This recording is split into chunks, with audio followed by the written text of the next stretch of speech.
Welcome to the latest update program. The topic of discussion is International Day to commemorate the victims of acts of violence based on religion or belief.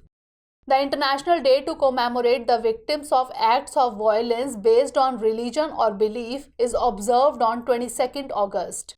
Its purpose is to spread awareness to prevent any form of violence or terrorism on the basis of religion or belief, to honor the victims and recognizing their dignity and human rights.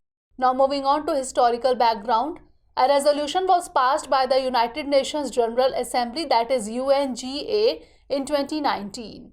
Under this, 22nd August was declared as the International Day to commemorate the victims of acts of violence on grounds of religion or belief.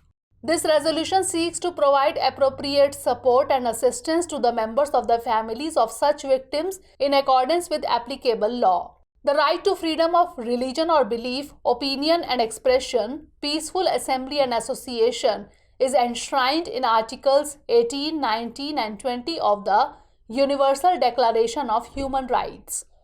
It also strongly condemns all such acts such as attacks on schools, places of worship or religious, etc. According to the United Nations, the primary responsibility of the states is to promote and protect the human rights of religious minority communities, including the right to freely exercise their religion or belief.